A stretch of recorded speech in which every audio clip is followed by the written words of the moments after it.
Main indices पर आपको नजर डलवाते हुए देखते हैं। फिलहाल आपके सामने निफ्टी 11,022 के आसपास आपको बंद होता हुआ दिखेगा। शानदार शुरुआती आपने तेजी देखी, गैप अप ओपनिंग थी बाजार में और उसके बाद बुल्स ने दोबारा अपनी कमान संभाली। लगातार चौथे दिन आप तेजी देख रहे हैं।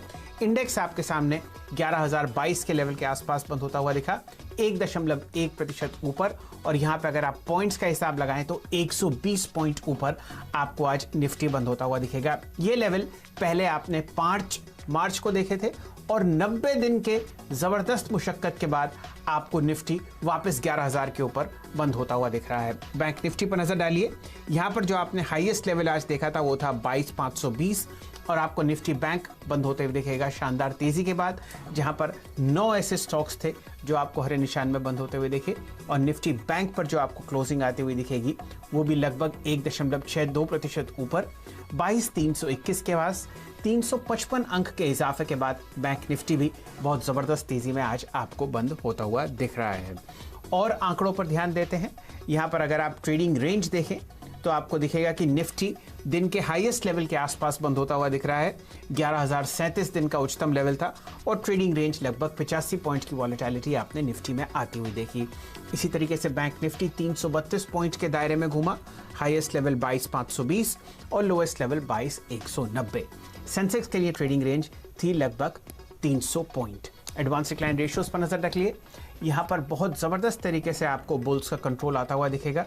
निफ्टी के 50 में से 30 शेयर ऐसे थे जो हरे निशान में बंद हुए। सेंसेक्स में सिर्फ 9 ऐसे शेयर थे 30 में जो आपको लाल निशान में बंद होते हुए देखे। निफ्टी बैंक का आंकड़ा था 3:1, यानी कि 12 में से 9 शेयर आपको हरे निशान में बंद होते हुए दिखे। और ब्रॉडर मार्केट्स में भी आपने शानदार तेजी देखी। एफएनओ में लगभग 2:1 का रेशियो था और बीएससी और एनएससी जो वाइडर इंडिसेस हैं वहां पर भी जबरदस्त तेजी आपने आती हुई देखी। बीएससी पे 1520 शेयर हरे निशान में और एनएससी में 1110 शेयर ऐसे थे जो आपको हरे निशान में बंद होते हुए दिख रहे हैं। जबरदस्त आज न्यू हाईज लगे बाजार में। कई सेक्टर्स में, खासकर इंफॉर्मेशन टेक्नोलॉजी में आपने इन्फोसिस को हरे निशान में बंद होते हुए देखा और वो रिकॉर्ड हाई के आसपास बंद होता हुआ दिखा। निफ्टी का आईटी इंडेक्स भी शानदार तेजी में था। चलिए अब आपको मिलवाते हैं अपने पैनल से। हमारे साथ आज जुड़ रहे हैं नागराज शेट्टी साहब। आप टेक्निकल रिसर्च एनालिस्ट हैं HDFC सिक्योरिटीज़ के, और साथ ही साथ हमारे साथ यतिन जी जुड़ेंगे डीलिंग रूम पर, और दीपाली जुड़ेंगे हमारे साथ जो बैंक्स और फाइनेंशियल सर्विसेज पर आपको बताएंगी किस तरीके का प्राइसिंग एक्शन था। चलिए सबसे पहले जुड़ते हैं नागराज शेट्टी साहब। नागराज जी बताइए किस हिसाब से बाजार को देख रहे हैं? क्या आप निफ्टी पर मूवमेंट आता हुआ देख रहे हैं? जबरदस्त तेजी, क्या बाजार यहां से आपको स्लगिश दिखता है या तेजी और अभी बरकरार है? जी हाँ Shailendra ji, good afternoon. Nifty अच्छे खासे अपसाइड मोमेंटम में आजकल, और ऑन द डेली या वीकली या मंथली रहने दो, मार्केट अभी भी अप ट्रेंड में है और अप ट्रेंड बरकरार है। और इवन तो इतना ऊपर जाने के बाद भी अभी तक निफ्टी में रिवर्सल जैसा कोई पैटर्न नहीं है टेक्निकली हायर लेवल पे। आप डेली चार्ट में देखोगे हायर टॉप्स हायर बॉटम जैसे हम टेक्निकल में मानते हैं पैटर्न बुलिश डो थ्योरी के हिसाब से, वो अभी भी बरकरार है। अभी फिलहाल तो निफ्टी हायर लेवल पे है बट मोमेंटम अभी भी इंटैक्ट है और ऊपर जा सकता है। At the same time Nifty ऊपर में एक ना एक रेजिस्टेंस तो पार करते ही जाना पड़ेगा और करते ही जा रहा है आजकल तक। अभी नेक्स्ट रेजिस्टेंस रहेगा 11,250 के आसपास, जो 6 मार्च का ओपनिंग डाउनसाइड गैप था, जो कोविड पेंडेमिक का जो शार्प डिक्लाइन चालू हुआ था मार्केट में 6 मार्च के आसपास से, वो गैप के आसपास से वो डाउनसाइड गैप अभी भरने जा रही है निफ्टी अराउंड 11,250 के आसपास। वो एक रेसिस्टेंस है, उधर से थोड़ा मुनाफा वसूली रहेगा, नहीं तो उतना कुछ ज़्यादा नेगेटिव मोमेंटम मार्केट में तो नहीं है। इनिशियली टारगेट हम कह सकते हैं 11,250। अगर इन केस 11,250 डिसिसिवली ब्रेक करता है 11,550 तक ये मोमेंटम बरकरार रहने का चांसेस है। चलिए ये राय आपको मिल रही है निफ्टी पर। नागराज जी अपने भी 2 स्टॉक पिक्स शेयर कीजिए, कहां पर आप तेजी या हल्की सी बिकवाली देख रहे हैं और हमारे दर्शकों को क्या एडवाइस करेंगे फिलहाल लॉन्ग या शॉर्ट साइड पर? जी हाँ शैलेंद्र, मेरा 2 स्टॉक पिक है। फर्स्ट है रैमको सीमेंट और दूसरा है बजाज होल्डिंग। जो रैमको सीमेंट काफ़ी दिनों से साइडवेज रेंज में मूवमेंट हो रहा है, एक तरीके से ट्रायंगल जैसा पैटर्न फॉर्म हो रहा है। अभी जस्ट वो ट्रायंगल का अपसाइड ब्रेकआउट के एज पर खड़े हैं और रैमको सीमेंट अच्छा कैंडिडेट है शॉर्ट टर्म बाइंग के लिए। 675 के आसपास ट्रेड हो रहा है, मेरे ख्याल से ये रेंज में बाय करना चाहिए। उसका टारगेट रहेगा आसपास के अराउंड 740, 735, 735, 740 तक टारगेट रहेगा। और ये लॉन्ग ट्रेडिंग में 640 का स्टॉप लॉस आप डाल सकते हैं। अपना दूसरा पिक है बजाज होल्डिंग। बजाज होल्डिंग काफ़ी दिनों से एक सिमेट्रिकल पैटर्न पे घूम रहा है। जब भी एक लेवल पे डिक्लाइन चालू होता है, डाउन ट्रेंड मुनाफा वसूली चालू होता है और हायर बॉटम बना के ये स्टॉक्स ऊपर जाता है। अभी एक 7-8 दिन का जो डाउन ट्रेंड था, 7 दिन का इनफैक्ट डाउन ट्रेंड था, वो खत्म हो चुका है। लास्ट सेशन से थोड़ा कुछ अपसाइड मोमेंटम आया था, इस सेशन में 3.5% का लगभग मोमेंटम अपसाइड में पकड़ा है और अच्छा खासी स्ट्रांग पोजीशन में है। टेक्निकली मुझे लग रहा है ये अच्छे खासे बाइंग के लिए अच्छा है। इसको बाय करना चाहिए ये लेवल पे। और स्टॉप लॉस 2675 का रखना चाहिए और 2900 का लगभग टारगेट दिखने को मिलेगा 1-2 हफ्ते में। चलिए, एक कैश काउंटर्स आपको मिला है बजाज होल्डिंग्स पर और साथ ही साथ सीमेंट स्पेस में रैमको सीमेंट्स पर आप तेज़ी आते हुए देख रहे हैं। ऐसा करते हैं शेट्टी साहब, जोड़ते हैं दीपाली जी को। दीपाली जी आपको बताएंगी 2 सेक्टर्स के बारे में जहां आपने शानदार तेज़ी आते हुए देखी आज के बाजार में, और फिर इस चर्चा को आगे बढ़ाएंगे। दीपाली जी बताइए, कहां आपने शानदार तेज़ी देखी और उनके पीछे क्या कारण था? बैंक्स एनबीएफसीज में अच्छी तेजी हमने आज के सेशन में देखी है। एनबीएफसीज में देखेंगे तो बजाज फाइनेंस, बजाज फिनसर्व, इक्विटास, एमएनएम फाइनेंशियल में जोरदार तेजी रही आज के सेशन में। बैंक्स अगर आप देखेंगे तो federal bank, IndusInd bank, ICICI bank, HDFC bank शानदार मूव के साथ क्लोज हुए हैं। दरअसल एचडीएफसी बैंक के स्ट्रॉन्ग नंबर्स के बाद एक्सपेक्टेशंस इस पूरे ही स्पेस से बिल्डअप हो रही हैं और अब नजरें टिकी हुई हैं आने वाले अर्निंग्स पर। उस हिसाब से बजाज फाइनेंस और एक्सिस बैंक फोकस में है। बजाज फाइनेंस हालांकि पिछले क्वार्टर में आप देखें तो नंबर्स काफी खराब रहते, 9,000 करोड़ के आसपास की प्रोविजनिंग की थी और अब माना यह जा रहा है कि ये जो पिछले क्वार्टर के वीक नंबर्स थे वो पूरी तरह से फैक्टर्ड इन हो चुके हैं और अब आगे देखा जा रहा है अच्छे अर्निंग्स को, क्योंकि जो इस तिमाही में जो अर्निंग्स है बजाज फाइनेंस के वो थोड़े बेटर रह सकते हैं। मुनाफा इनका हालांकि 21% घट सकता है वाईवाई बेसिस पे, लेकिन जो नेट इंटरेस्ट इनकम है वहां पर 12% की ग्रोथ आ सकती है। कस्टमर एडिशन हालांकि लोअर साइड पर ही रहा है, जिसका इंपैक्ट आप एएम ग्रोथ पे देखेंगे, लेकिन उसके बावजूद भी जो एएम ग्रोथ है वो 7% के आसपास बढ़कर आ सकती है। लिक्विडिटी जो है कंपनी की बैलेंस शीट में वो 17,500 करोड़ के आसपास के इंपॉर्टेंट रहेंगे। नंबर्स के साथ साथ जो कमेंट्री आती है कलेक्शंस पर और साथ ही मॉरेटोरियम पर। सिमिलरली अगर आप एक्सिस बैंक देखेंगे तो नेट इंटरेस्ट इनकम इनके 16% बढ़ सकती है सालाना आधार पर। नेट प्रॉफिट्स हालांकि 8% घटकर आ सकते हैं। इंपॉर्टेंट रहेगा कि आंकड़ा क्या रहता है बैंक की ओर से प्रोविजनिंग का, एसेट क्वालिटी का। हालांकि जो मॉरेटोरियम था पिछले क्वार्टर में, उन लेवल से जो मॉरेटोरियम की स्थिति है वो 20 से 25% इंप्रूव हुई है, तो वो मूवमेंट काफी क्लोजली वॉच होगा। लोन ग्रोथ 14 से 15% एक्सपेक्टेड है, तो decent set of numbers Axis bank से भी एक्सपेक्ट किए जा रहे हैं। चलिए, ये राय आपको मिल रही है उन बैंक्स के जिनके नतीजे ड्यू हैं। शेट्टी साहब, आप एचडीएफसी बैंक पर तो अपनी राय देंगे नहीं, लेकिन आईसीआईसीआई बैंक और एक्सिस बैंक के नतीजे इस हफ्ते आने वाले हैं। इनमें से आपका कौन सा पसंदीदा काउंटर है प्राइवेट सेक्टर बैंकिंग में, और अगर आपकी कोई और चॉइस हो तो उस पर भी थोड़ा खुलासा कीजिए। ओके, जी हाँ शैलेंद्र जी, एक्सिस बैंक अभी भी लंबा कंसोलिडेशन में चल रहा है। अभी भी क्लियर कट मोमेंटम नहीं है। टोटली ऐसा लग रहा है कि टोटली रिजल्ट के ऊपर ये ट्रेंड डिपेंड हुआ है। 450 460 के आसपास ऊपर में रेजिस्टेंस तो ले रहा है और 425 420 के आसपास नीचे में सपोर्ट ले रहे हैं। क्लियरली ट्रेंड है। अभी तक एज अ ट्रेडर मैं एडवाइस नहीं करूंगा इसको अभी बाय करने के लिए, क्योंकि अभी क्लियर सिग्नल नहीं है। अगर इनकेस रिजल्ट के बाद कोई क्लियर ट्रेंड मिल जाएगा तभी आइदर 460 के ऊपर बाय कर सकते हैं। इनकेस ये स्टॉक नीचे के लेवल पे मुनाफा वसूली में आ जाता है तभी 420 415 के नीचे शॉर्ट कर सकते हैं। चलिए, ये राय आपको एक्सिस बैंक पर आती हुई दिख रही है। शेट्टी साहब, 1-2 स्टॉक्स और चेक करते हैं नतीजों से पहले। बजाज फाइनेंस में आज ठीक ठाक तेजी आती हुई दिखी और ये स्टॉक अपने 200 डीएमए के ऊपर आपको आज शानदार तरीके से बंद होता हुआ दिख रहा है। क्या राय है चार्ट्स पर और कोई अगर आप ऑप्शन ट्रेड सजेस्ट करें बजाज फाइनेंस पे तो सही रहेगा? जी हाँ, बजाज फाइनेंस अच्छी तरीके से टेक्निकली अच्छे अप ट्रेंड में है।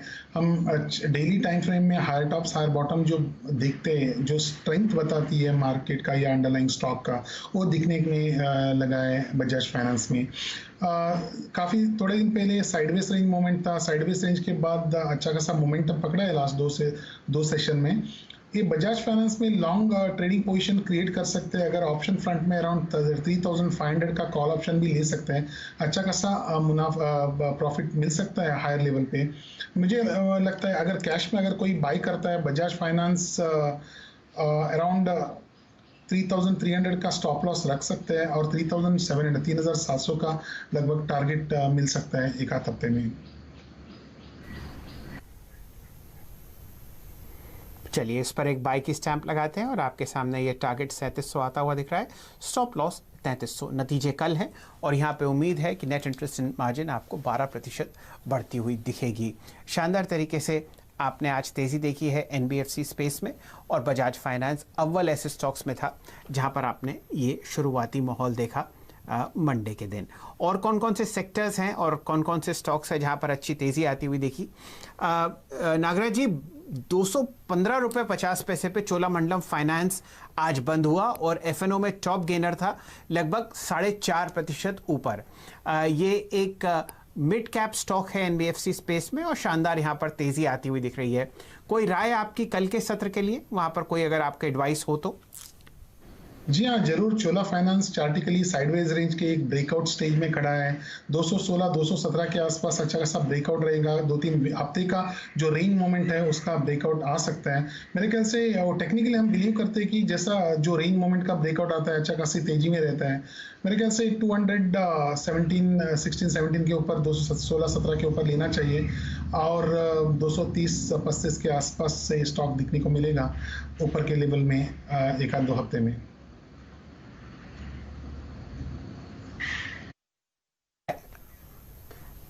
चलिए, ये राय आपको चोलामंडलम इन्वेस्टमेंट पर आती हुई दिख रही है। यहाँ पर आप शानदार तेज़ी देख रहे हैं पिछले हफ्ते और ये स्टॉक टॉप परफॉर्मर्स में रहा है एनबीएफसी स्पेस में। आपके सामने जो खबर फिलहाल टेलीकॉम स्पेस में आती हुई दिख रही है कि सुप्रीम कोर्ट ने एक बहुत ज़बरदस्त फटकार लगाई है वोडाफोन आइडिया को और अन्य टेलीकॉम कंपनीज को, और ये कहा है कि एजीआर यानी कि एडजस्टेड ग्रॉस रेवेन्यू के संदर्भ में दोबारा रिकैलकुलेशन नहीं होगी और केस आपको दोबारा खुलता हुआ नहीं दिखेगा। वोडाफोन आइडिया का स्टॉक आज लगभग 7-7.5% तेज़ी में था और लगभग 9 रुपये 10 पैसे के आसपास आपको बंद होता हुआ दिखा है, 2.2% ऊपर। भारती एयरटेल में जिन्होंने अपनी एजीआर की रकम बहुत शानदार तरीके से दे दी है, वहाँ पर आप 1.6% की तेज़ी देख रहे हैं, 575 रुपये 75 पैसे के आसपास बंद होता हुआ दिख रहा है। शेट्टी साहब, जिस हिसाब से आपने ये दो डेवलपमेंट्स सुने हैं, कोई राय अगर आप भारती एयरटेल पर और खासकर वोडाफोन आइडिया पर देना चाहें तो? भारती एयरटेल अभी भी रेंज मोमेंट में है। बड़ा रेंज है, 600 के आसपास ऊपर के लेवल पे रेंज है, 550 के आसपास नीचे के लेवल रहे। ऐसा नहीं है काफ़ी खराब भी नहीं है। ट्रेंड ग्रेजुअली मोमेंटम आ रहा है। अच्छा खासा इन्वेस्टमेंट के लिए अभी भी फिलहाल तो टाइम नहीं है। मेरे ख्याल से शॉर्ट टर्म ट्रेडिंग के लिए कोई भी लॉन्ग पोजीशन क्रिएट कर सकते हैं एज पर द रेंज। ये रेंज के हिसाब से ऊपर के लेवल में अराउंड 590, 95 या 600 के आसपास देखने को मिलेगा नियर टर्म में।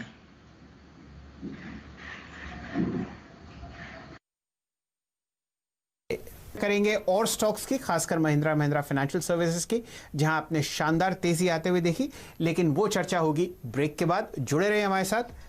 फिलहाल एक से एक बेहतरीन स्टॉक प्राइसेस और ट्रेडिंग कॉल्स ली जा रही हैं सीएनबीसी आवाज पर।